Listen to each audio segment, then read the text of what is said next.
I built their empire. They thanked me with a severance check and a line about hungry talent. That's how 9 years of sacrifice died, on a Tuesday morning, in a glass room, without a damn ounce of dignity. He didn't flinch when he said it, just pushed the papers across the table, his Mont Blanc pen still warm from the signature. The words barely landed before I knew what this was. Not a conversation, an execution, and I was the last to realize I'd already been lined up in their scope weeks ago. Cole Whitaker, Vice President of Sales, Harvard smile, Silicon Valley buzzwords, and a chest so puffed up it could have floated off the chair. He hadn't been around long enough to memorize the damn Wi-Fi password, but somehow he was sitting across from me, holding the trigger. "Logan, you've had a strong tenure. No one's denying that," he began, like he was reciting lines from a breakup script. "But the market's evolving. We need leaner, hungrier talent." Hungrier. I'd skipped my daughter's recital to land the Westmark deal, signed $1 million renewal in a hospital hallway while waiting for news about my dad's stroke, missed my 10th anniversary dinner because a client was stranded in Detroit. And now I wasn't hungry enough? "I appreciate the clarity," I said. That's all I gave him. No questions, no begging, no blow-up. He nodded like that made him feel better, like professionalism was mutual. I folded the termination letter neatly, placed it back in the envelope, and stood. The room smelled like lemon polish and pretense. 9 years ago, that table had been wobbly. Now it was imported Italian marble. I helped buy that, helped build every inch of that downtown office, and now it wouldn't even carry my name anymore. I passed the bullpen on the way out. Nobody looked up. A couple whispered. One girl actually smiled. New blood, new culture. I guess I didn't belong anymore. The receptionist, Amanda, blinked when she saw me with the cardboard box.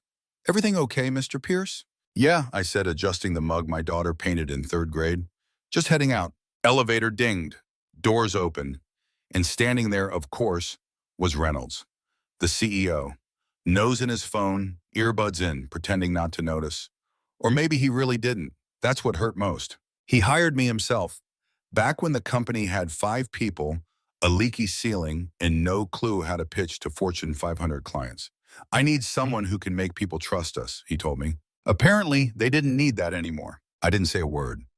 Just nodded and wrote down in silence, staring at the numbers change like I was falling one floor at a time. Outside, Kansas City slapped me across the face with November wind.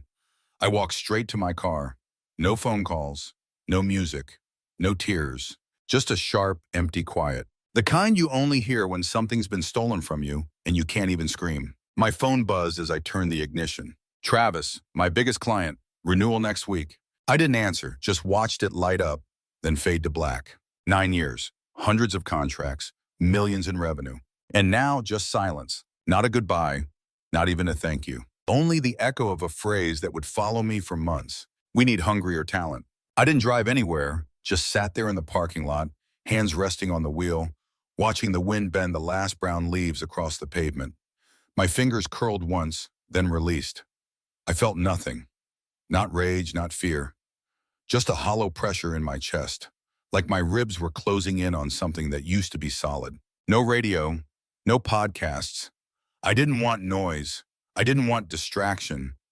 I wanted the silence to press in until I could hear whatever was left of myself beneath the wreckage. Eventually, I pulled out of the lot, drove the familiar route home like muscle memory, right on 13th, left at the Shell station, past the church with the peeling sign that still said "Hope is coming." I used to believe that, not today. When I stepped inside the house, everything looked exactly the same. Coffee maker on the counter, stupid magnets on the fridge. The hall light I kept meaning to fix. It was like walking into a replica of my own life. Familiar but fake. I set the cardboard box down on the kitchen island. My daughter's painted mug rolled sideways and stopped against a framed photo of Yellowstone. That trip we almost canceled because of a client emergency. I didn't touch it. I took off my coat, hung it up slower than I needed to. My shoulders felt like they weighed double, like the absence of urgency was heavier than work ever was. I made coffee, not because I wanted it, but because it was something to do. Scoop, pour, press. The rituals that keep men from falling apart.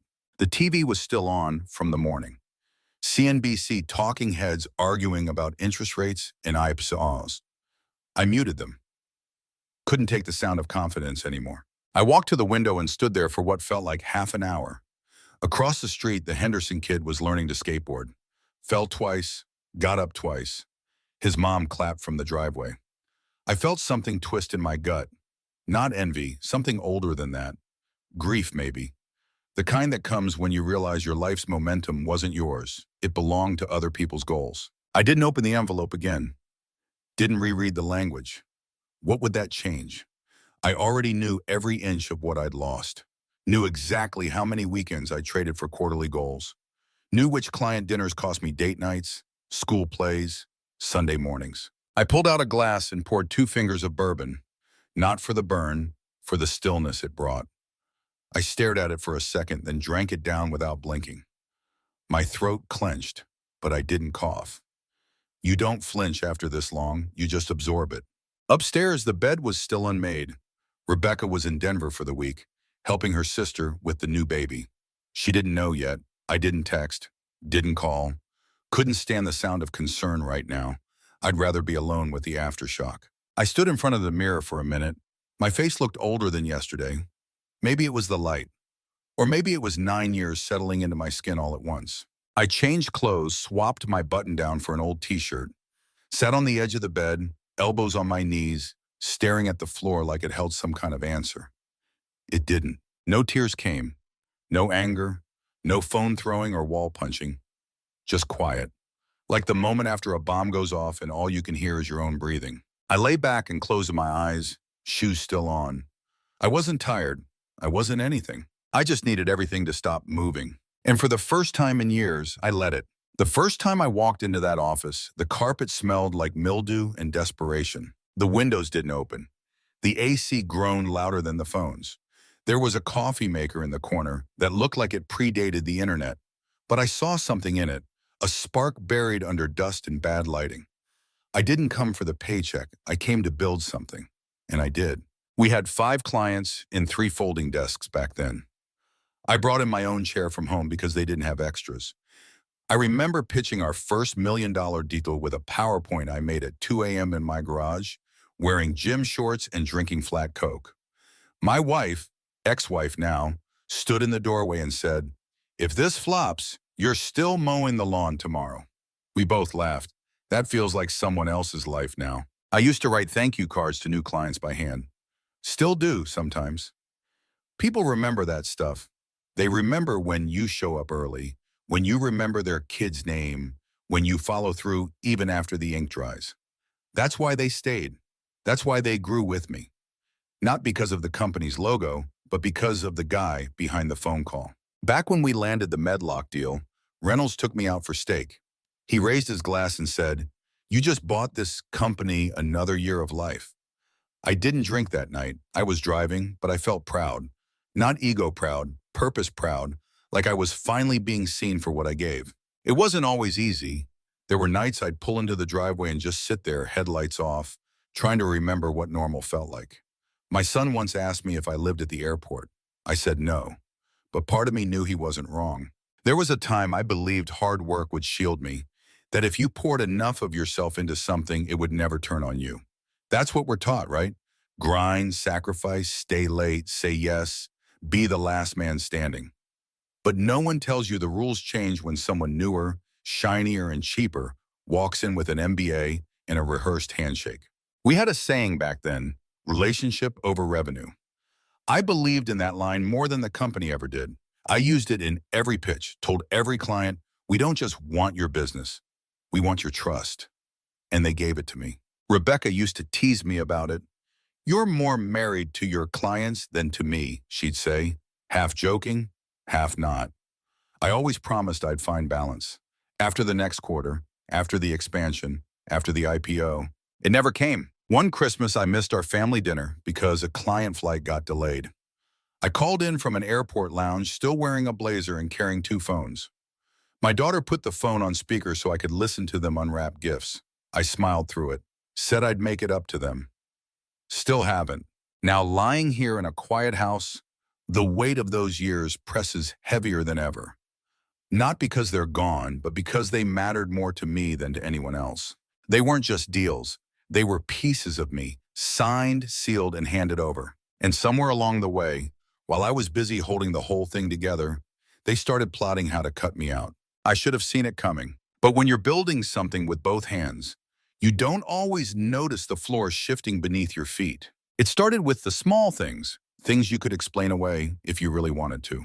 The weekly check-in vanished from my calendar. No heads up, no explanation, just gone. I figured maybe they were shifting meeting structures. Nothing worth asking about. Then the travel requests that used to get approved in minutes suddenly needed additional review.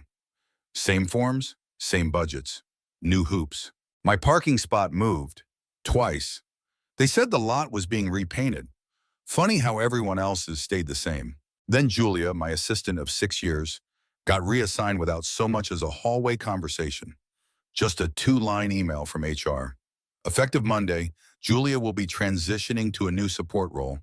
Please direct scheduling inquiries to the shared inbox. She called me that night, voice low. They didn't tell me why, just said it was a better fit. I shrugged it off, said we'd both adjust, but my gut didn't buy it. The final straw? They started looping in someone new. Avery Brooks, fresh face, polished, never worked a client pitch in his life. Yet there he was, CC'd on email threads with my oldest accounts. First it was for visibility, then learning opportunity. By the third week, he was attending calls I wasn't even invited to. One morning, I overheard him talking to finance about projected renewals, my numbers, my clients, as if I wasn't standing 15 feet away at the printer. He glanced at me, gave that half smile people wear when they have been told to play nice with the person they are quietly replacing. I started paying closer attention. Cole's office door stayed closed more often. There were hushed conversations I was no longer a part of. The exec team, once friendly and casual, turned stiff when I entered a room. Eye contact got shorter, smiles felt thinner. One afternoon, I walked into the break room and the chatter stopped cold. A few folks cleared out within seconds, their paper cups still steaming. I stared at the fridge for a while before realizing I wasn't hungry. Even the interns acted different. Not rude, just cautious. Like they were being told a story about me that I hadn't heard yet. Then came the chart. Quarterly review. Cole pulled up a slide showing net new acquisitions by repu. My line was nearly flat. He circled it in red like a teacher grading a failing quiz. We need forward momentum, he said. Expansion, not maintenance. I pointed out the 5-year extension I just closed with Penrose Group. He nodded dismissively. That's retention. We're hunting now, not harvesting. That's when it clicked. They weren't measuring value, they were resetting the scoreboard. Every relationship I'd nurtured, every renewal I'd fought for, it didn't matter anymore. I wasn't shiny, I wasn't new. I was legacy. And legacy doesn't get celebrated, it gets cleared out. I left the meeting without arguing. Went back to my desk, well, my new desk, the one they'd moved to the far side of the floor, right next to the window that faced a brick wall. I stared at that wall a lot in those final weeks, not in defeat, but in realization. Because once you start seeing the signs, you can't unsee them. You can't unfeel the shift. The air changes, the way people talk around you changes. And if you listen closely enough, you realize it's not paranoia. It's the sound of something breaking beneath you, quietly, deliberately, piece by piece. I stopped bringing my work phone home, not out of protest, out of strategy. It stayed on my desk, next to a stapler nobody used and a drawer full of useless branded pens. From that point forward, everything that mattered ran through my personal line. If they were going to phase me out, they weren't taking my relationships with them. At night, I'd sit in my home office, door closed, and start combing through old contracts, line by line, clause by clause. I wasn't looking for revenge. I was looking for leverage, for clarity, for the parts they assumed I'd never read because I'd always played the loyal company man. Buried on page 7 of my original agreement was the clause that mattered most. Termination without cause voids all post-employment restrictions. That single sentence was a loaded gun, and they just handed me the bullets. I bought a second laptop, kept it off the company network, didn't label it, didn't sync it, just loaded it with the names, numbers, and notes I'd compiled over the years. The real notes. The ones that didn't live in any CRM, the ones about a client's father's surgery, a CEO's daughter applying to Cornell, the time I flew to Atlanta on a Saturday because a distributor screwed up a shipment and nobody else picked up the phone. That stuff doesn't live in spreadsheets. It lives in memory, in rapport, in trust. They couldn't access that. I rented a small storage unit on the edge of town. Nothing flashy, just enough space to store hard copies, printouts of signed agreements, handwritten thank you cards, old pitch decks that still had my fingerprints on them. Evidence, legacy, proof that I wasn't just a name on a headcount list. I moved with intention. Didn't tell a soul, not even Rebecca. She'd come back from Denver and asked if I was okay. I said I was just tired. She didn't press. I think she could feel the current under the surface, low, steady, and gathering. At the office, I kept my head down but my eyes open. Watched who met with whom, watched how long certain doors stayed closed, listened to the language, how it changed from we to they, how Cole started using phrases like next generation leadership in meetings that I was still technically leading. I knew they thought I was fading out. Background noise. Yesterday's news. Good. Let them believe that. Because while they were busy handing off my accounts to kids who didn't know the difference between rapport and routine, I was writing down everything. Not to use against them, but to carry forward. Every transition call they excluded me from, I logged. Every internal shift they didn't announce but executed anyway, I documented. Every time a client asked, "Where were you on that last email?" and I had to pretend it had slipped through the cracks, I wrote it down. I wasn't plotting revenge. I was preparing for freedom. One night, after triple-checking my backup files and locking the unit with a new padlock, I sat in the driver's seat and exhaled. No music, no bourbon, just the soft buzz of a nearby street lamp flickering like it couldn't decide whether to die or stay alive. I stared at it and thought, you and me both, pal. But deep down, I already knew I wasn't flickering. I was charging. The truth didn't come crashing in. It leaked, slow and surgical. It started with a call from Julia.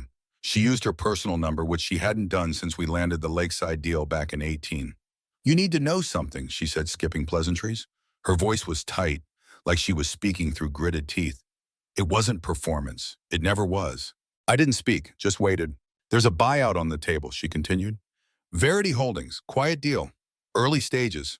But it's real, and there's a condition. They want clean control of the top-tier accounts. No personality dependencies.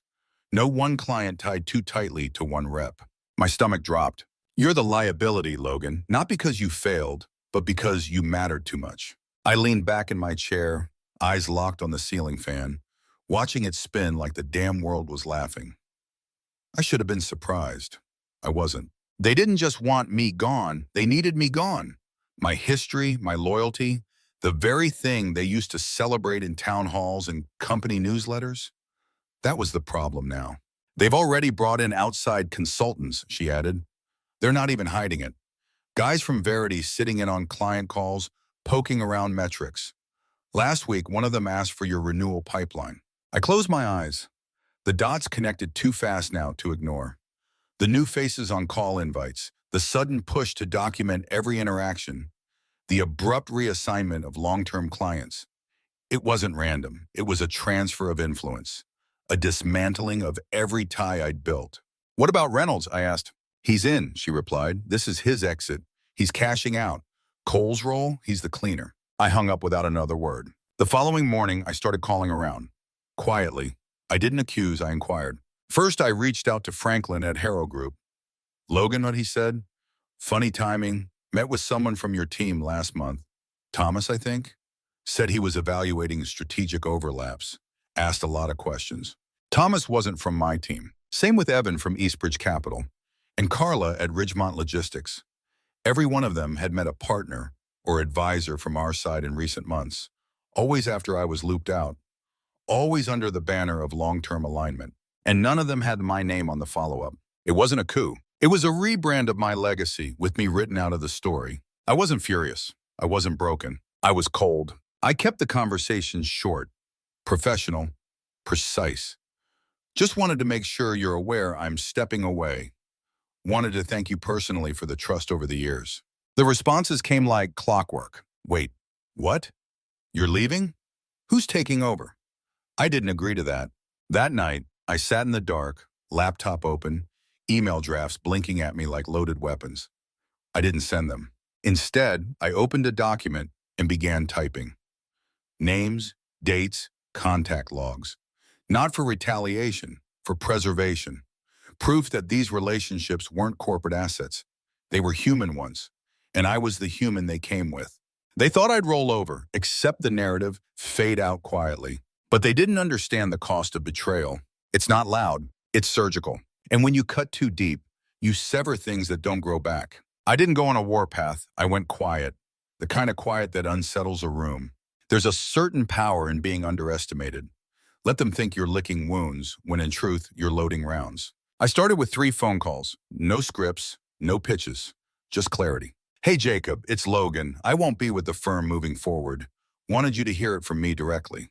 There was a pause, followed by the same disbelief I'd heard all week. What happened? Who's taking over our file?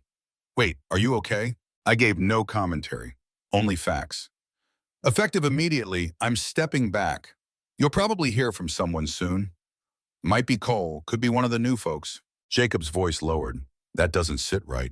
I said nothing. People notice silence more than explanations. Next, I called Andrea from Kessler Freight, then Damon at Flint Point Energy. Same script, same measured tone. Each conversation ended the same way.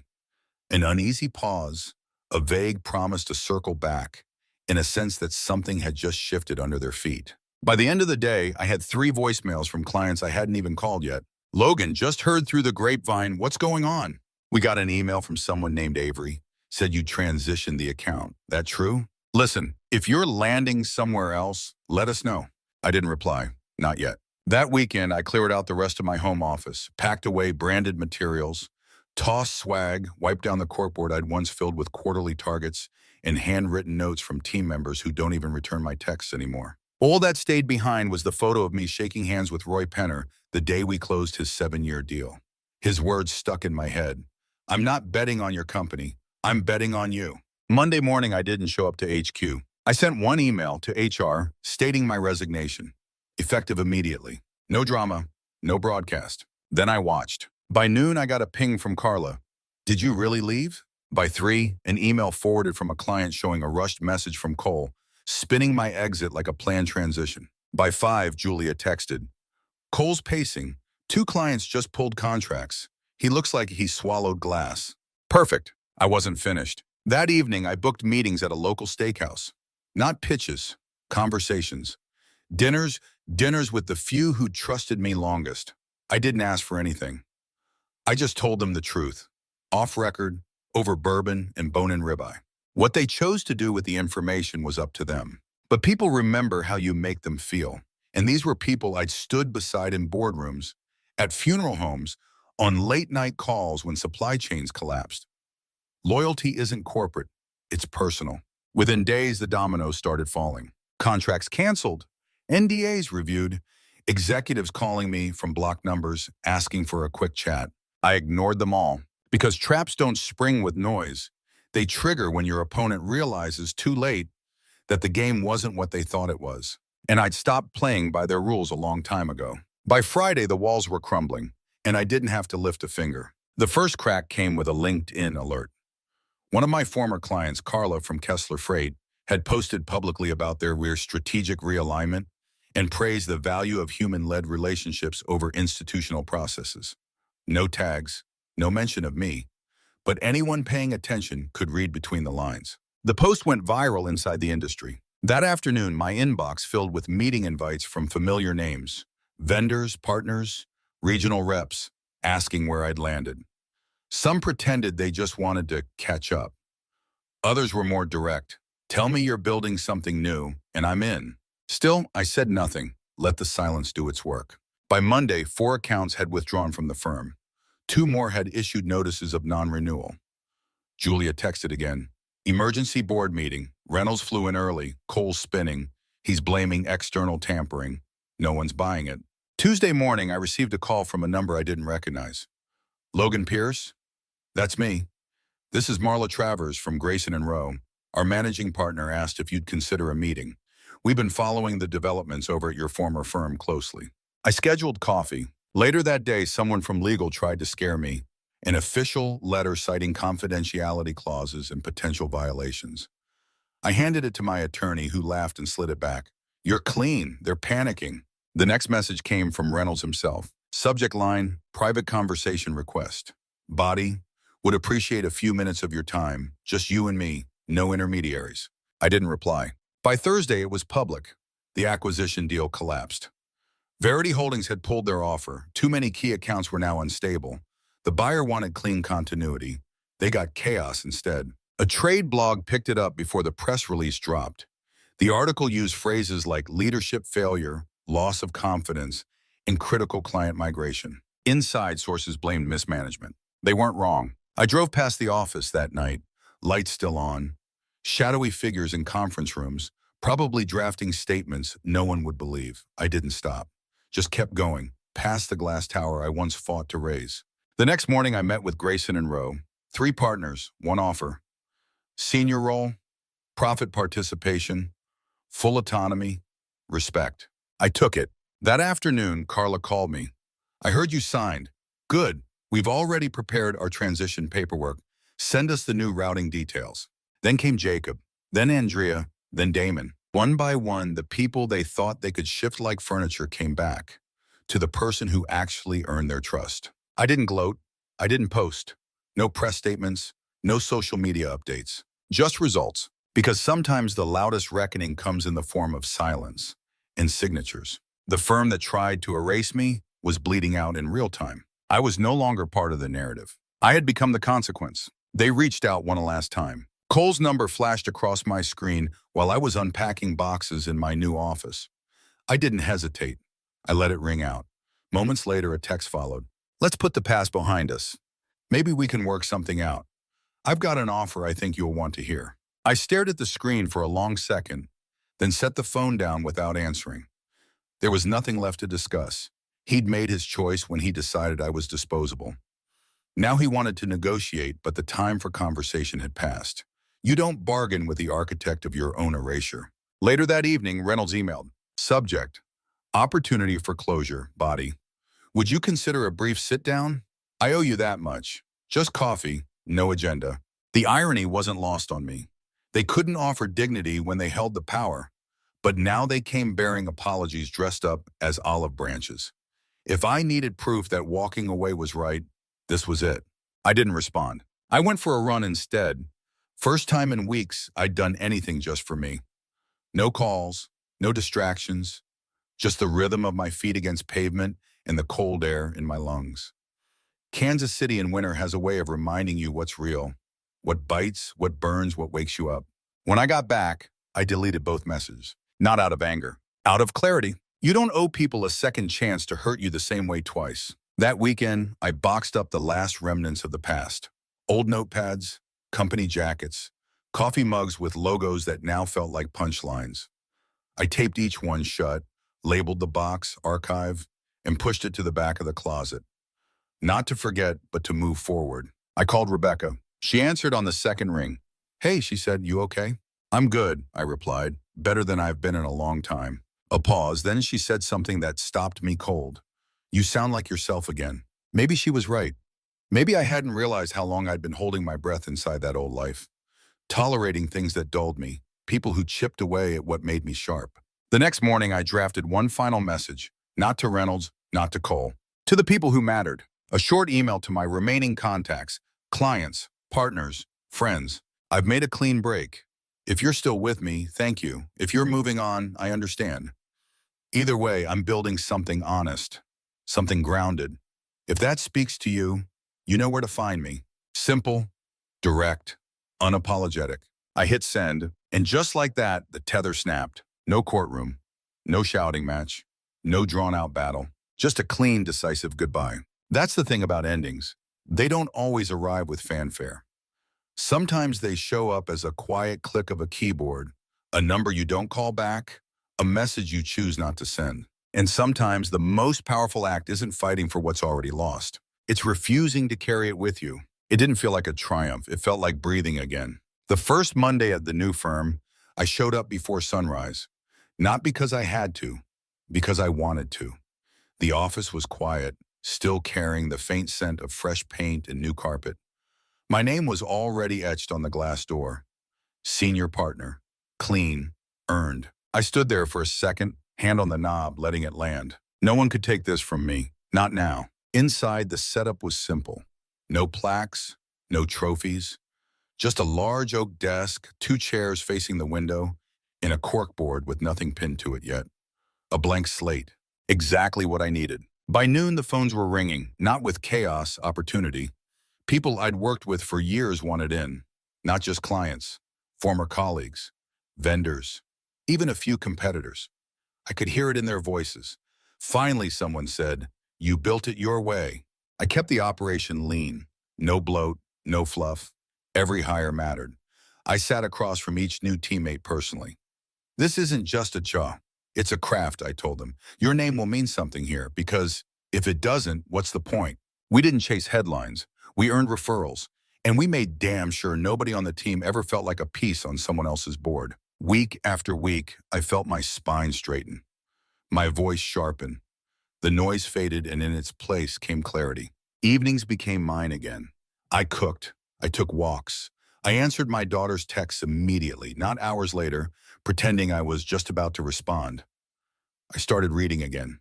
Nothing heavy, just stories that made me feel something. One night, Rebecca sent me a photo of our son's band performance. Last year, I would have missed it. This time, I was front row. I still had the ticket stub in my wallet. 6 months in, we signed our 20th client. No press release, no champagne, just a handshake and a quiet dinner at a place that didn't require reservations. The client leaned across the table and said, "I followed you, not your title." That stuck with me. I keep a single quote above my desk now. It's handwritten on a piece of scrap paper taped in the top left corner of the corkboard. Loyalty isn't a contract, it's a choice. Every day, that line reminds me what I almost forgot. Your value isn't determined by your position. It's defined by how you show up when no one's watching, and how you walk away when the deal stops being fair. One year after I walked out of that polished glass office without looking back, I sat across from a younger rep in my firm. He'd just lost a big account and looked like the world was cracking beneath him. "You know what you do now?" I said. He shook his head. "You get up, you get smarter, and you build something they can't take from you." That's what I did, and I'm still doing it, day by day, quiet step by quiet step. I don't need applause. I don't need recognition. I've got peace, and that, after everything, is the loudest victory of all. Now I want to hear from you. Have you ever been blindsided, cut out, cast off, or underestimated, only to come back stronger on your own terms? What did you build after the break?